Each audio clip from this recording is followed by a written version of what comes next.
Hey everybody, it's Kes, and I'm about to do my interview with Hillestad. Lauren is my old employer and also the co-owner of AddTraffic.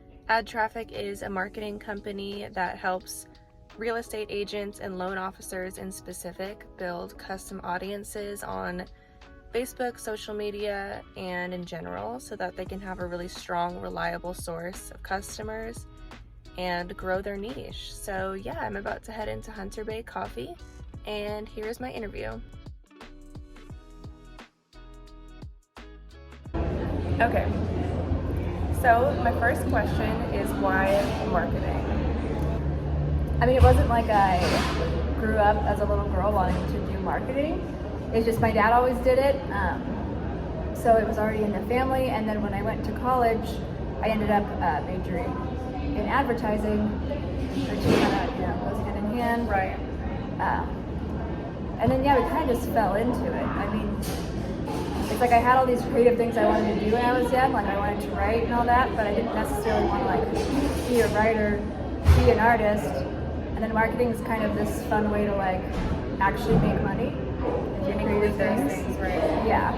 So kind of just a mix of wanting to write but wanting to make money, and then also falling into it via opportunities with my dad and whatnot. Cool. Yeah. So what did college look like to you? What degrees do you have, and do you think you can attribute those degrees to your success now at AddTraffic? So I have a degree in advertising, which is definitely helpful. It was a really fun degree to get. The professors were awesome. We learned a lot. And it got everyone super hyped up on advertising in that world. I think I could have potentially done the jobs I have now without the degree. It's all stuff I just you learn while you're doing it. Right. But college definitely helped me find my direction. Because after graduating, I was like, okay, I'm gonna work in advertising, marketing, etc. And when I started college,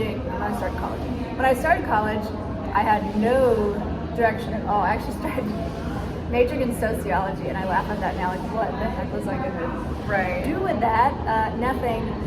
So I'm really happy that I switched to advertising, because then I actually saw a career path and developed real skills. So you could say you could attribute a good portion of having a degree.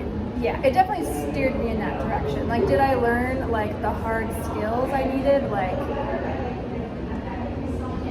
That was probably half experience, half college, maybe a little more just experience.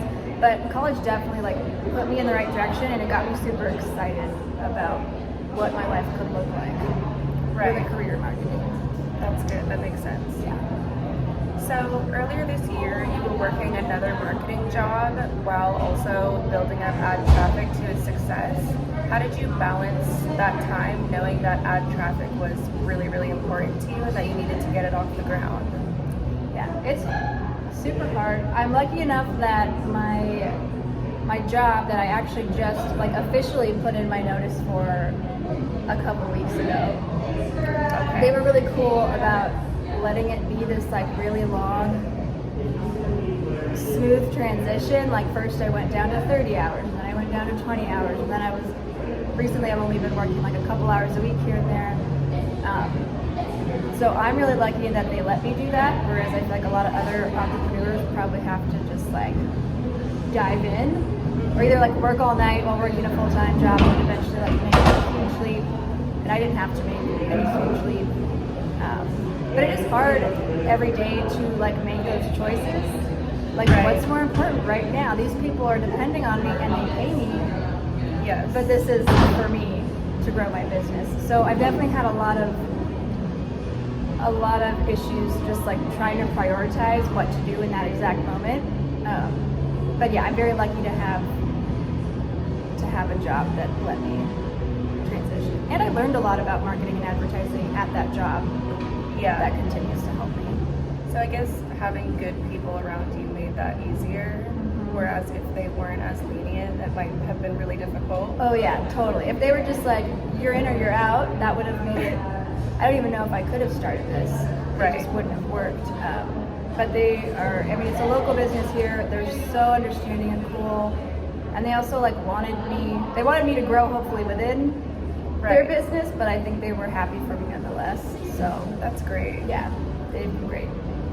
And I'm sad to leave them, but it is what it is. Well, that's good you enjoyed both. That's rare. I know, yeah. Honestly. Yeah. So my next question is, what is one thing about AddTraffic's business model that works well? And then what is something that you want to see grow or evolve in the future? I think one thing that works well is that we kept our overhead, this is like very specific, but we kept our overhead pretty low. Like it's a lot of variable costs. So even right now we've lost a lot of clients just because they're all loan officers and realtors and they're cutting costs like crazy because of the market. And it's scary to lose a lot of clients, but we understand where they're coming from. And then also our costs have gone down with that. So I don't know, just having a smart business model. The first business we ever started was our wood drying business, where we had all these giant costs, and even if we didn't dry any wood that month, we still had so many costs, and it was really stressful.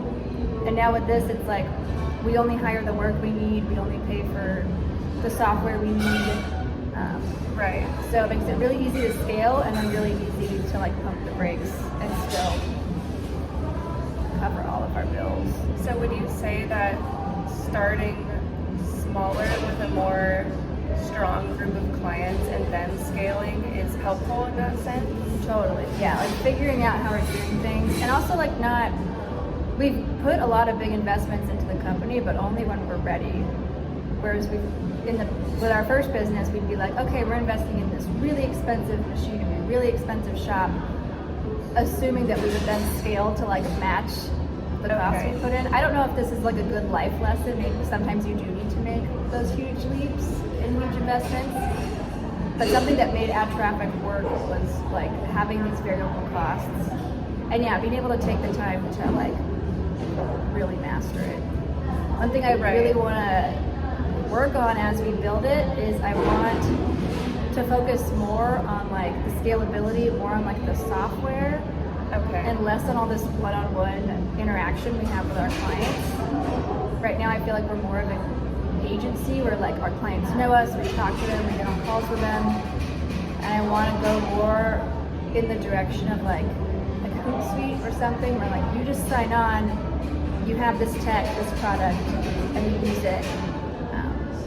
And I think, going more towards like the tech product side and less towards like an agency one-on-one will allow us to have so many more clients. There's Christian and your dog. And there's our dogs. Anyways, so you think that in some way, in order to scale the business, you have to kind of cut down on the personal aspect a little bit? Yeah. Even though that is a good thing when the business is small and it's starting out. Yeah. It is kind of necessary to grow. Totally. For us, especially because like we don't want to be a marketing agency. We want to be like more in the tech world. Like this is a product that you sign up for and use. Right. Rather than like, right now people are still emailing us and calling us and wanting all these one-on-one meetings, where I'd rather, like even if we cut our price in half but take out that personal one-on-one, then we could have 5 times as many clients. That's a good idea. Yeah. That's smart. So that's what the hope is. We just need, again, like all this seed money to invest in the tech so that people can just like get online and sign up and do it. But I think we'll get there. That's good. That's good to know. So do you have any mentors, either in business or in life? And how do they inspire you and help you see things more clearly? I mean, my dad's the biggest one because he's always been in marketing. It's funny because when I was like a kid, anytime someone asked me what my dad did, I'd be like, I don't know. I don't know. He did this yesterday, he's doing this now. And now I totally get it because he's like an opportunist in the best way. Just something new comes up and he sees the opportunity and he dives in. So what he does changes a lot, but like at the end of the day, he's just brilliant. Right. When it comes to marketing and just like problem solving, he's so brilliant. And I'll take this problem to him and he'll immediately be like, oh, do you think of it this way? And just turn the whole thing on its head. So working, I mean, now it's huge because I work with him every day. So before I always looked up to him, but now like working with him has given me a whole new understanding of how crazy smart he is. And now he's turning into more of an actual like mentor. That is lucky in a good position to be in. I know. Especially since not everybody gets the opportunity to have a mentor in general, and especially not one so close to them.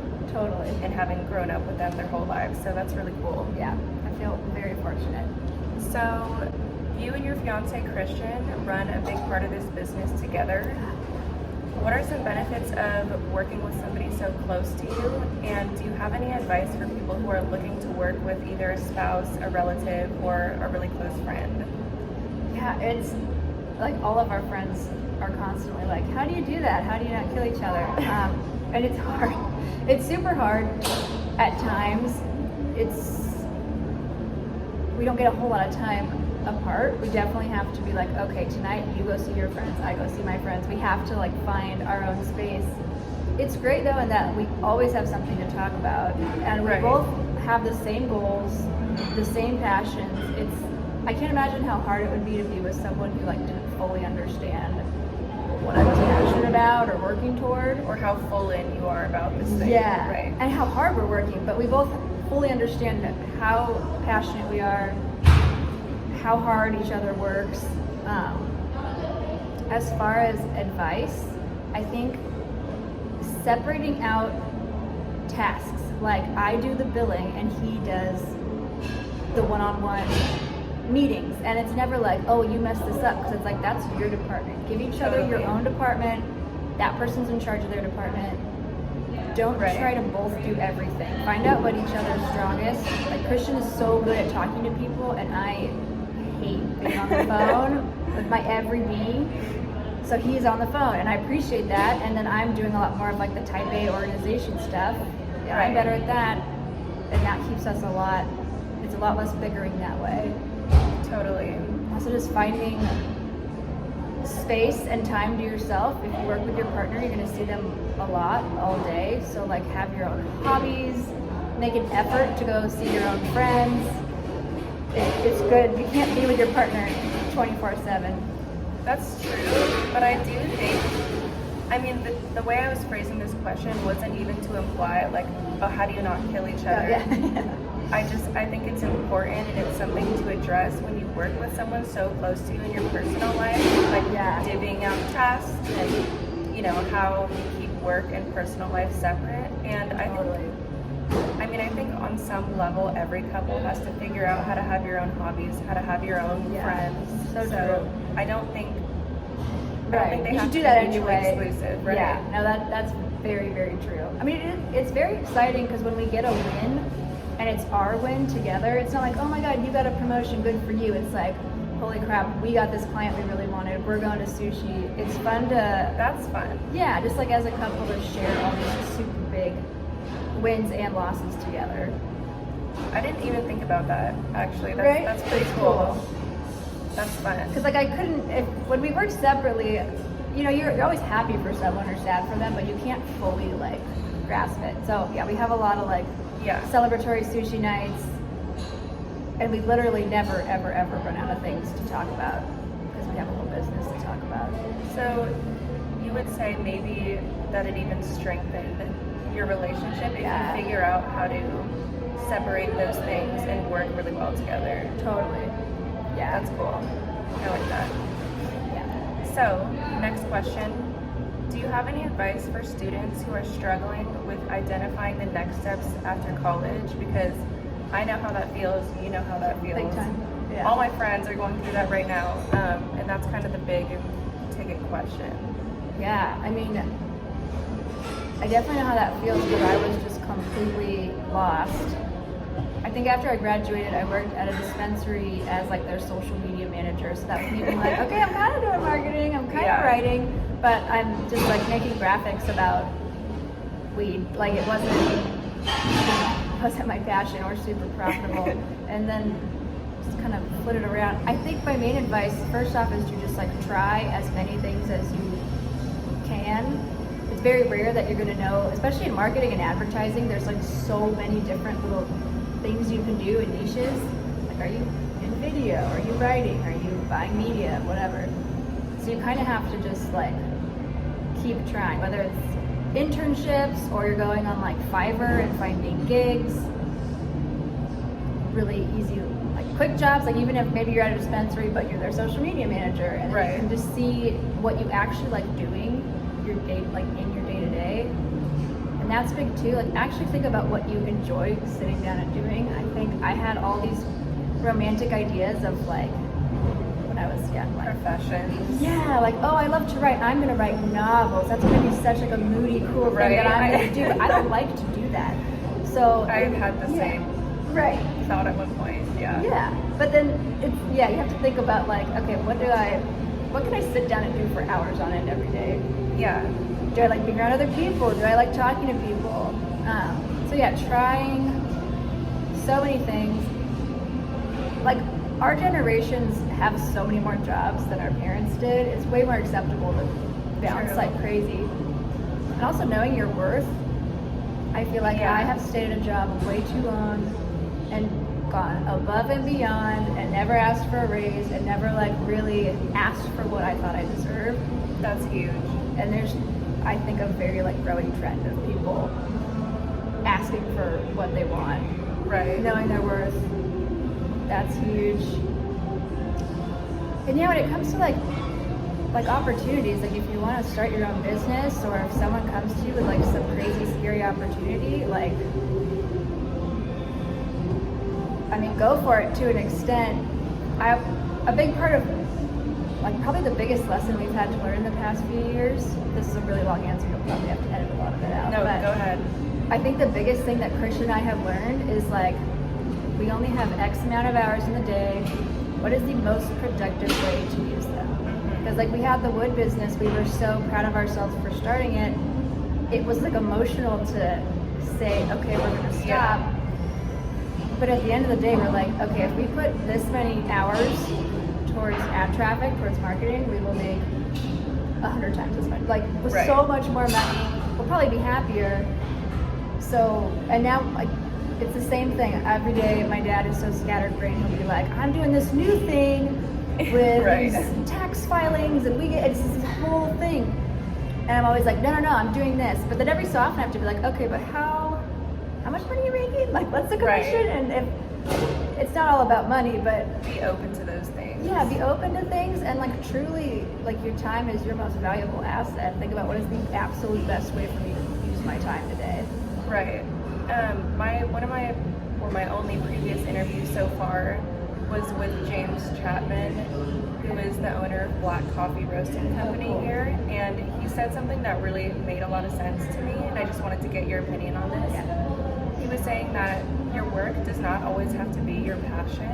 The two can definitely be separated, and if you dedicate the time and just go full in on work that you don't have to enjoy that much, it allows you to explore your passions, which I think is a really good mindset and something that we don't see that often with social media, since everybody just has their passion, turns it into a business. Yeah, 100%. And I'm sorry, there's too many jobs in the world that have to be done that aren't going to be someone's passion. Right. And I 100%, my dad's kind of said that same thing too. Like, it's the whole like 4-hour work week kind of mindset. Like, make the money and then do the thing you love. And sometimes you take all the love out of your actual passions if you try to turn everything like so true. We talked about that. Like if you love fitness or you love fishing, like you might just suck all the joy out of them if then you try to monetize. Totally. Yeah, and that's what I mean. I think marketing.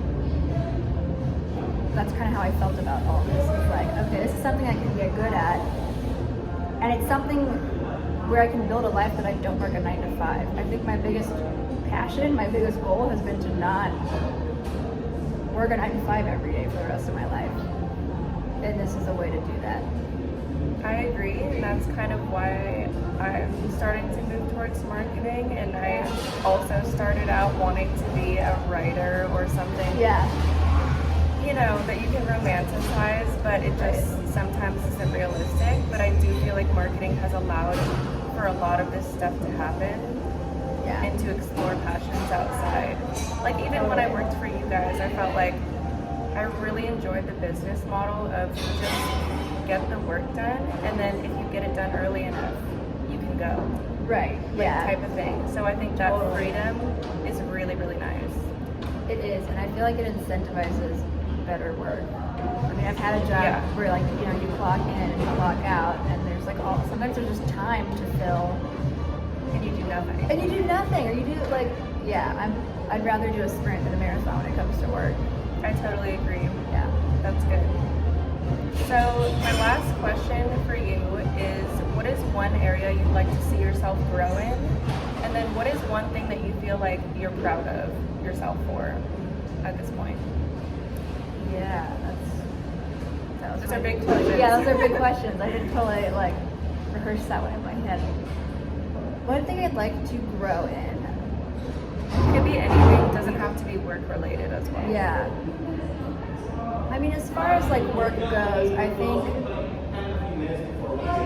think I could definitely grow more in. I want to be behind the scenes so bad.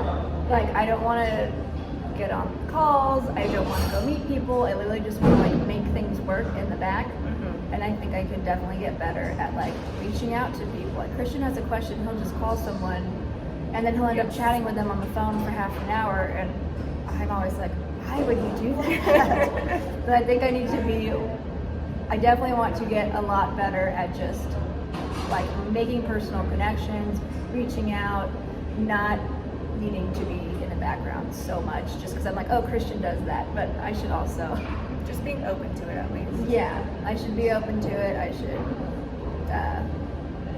I think that would be huge.